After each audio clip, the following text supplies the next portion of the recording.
सांगमाने आज आमर भारत वर्ष प्रत्येक जगार हनुमान जयंती उत्सव पालन कर श्रीरामकर भक्त हनुमान ज्ञान आउ बलर प्रतीक अटंती।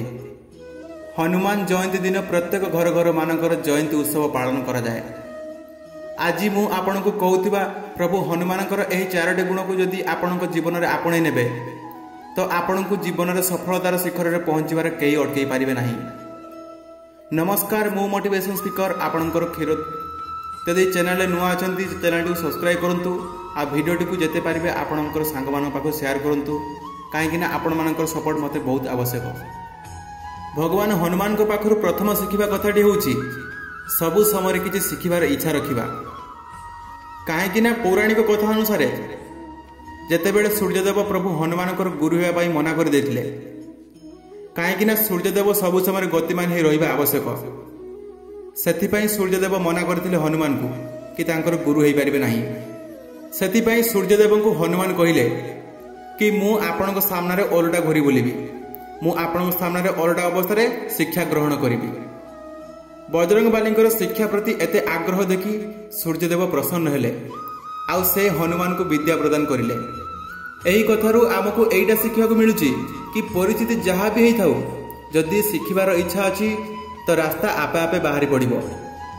भगवान हनुमान को पाखरु द्वितीय शिखिबा कथाटी होउची निजर लक्ष्य को पाइबा पई मुंड भी नोइबा आवश्यक।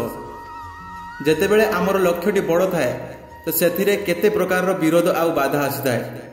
सेथिरे आमको समय आउ परिस्थिति देखि ताहा सहित लड़िया पई समाधान खोजिबा आवश्यक।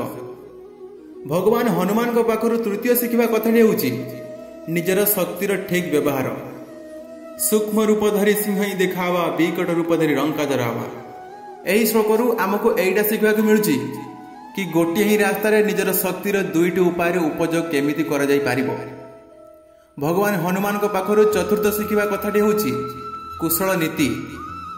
लंका रे पहुंचवा पूर्व प्रभु हनुमान पूरा रणनीति बनैथिले केउ भली भाबरे प्रभु श्रीराम को नहीं आउ तांकर सैन्य सामंत को नहीं लंका रे पहुंचबे।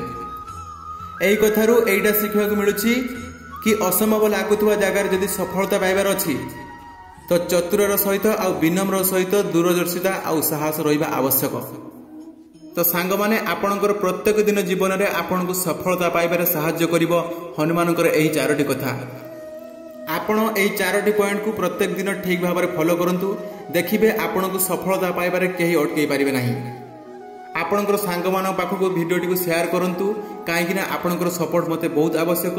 आउ नेक्स्ट वीडियो रे मु आपण को कहबी हनुमान को पाखरु मैनेजमेंट करिवार गुण केमिति शिखिबा जहाँ आपण को सफलता पाइबार सहाय्य करिवो। रहउछि नमस्कार, वंदे मातरम।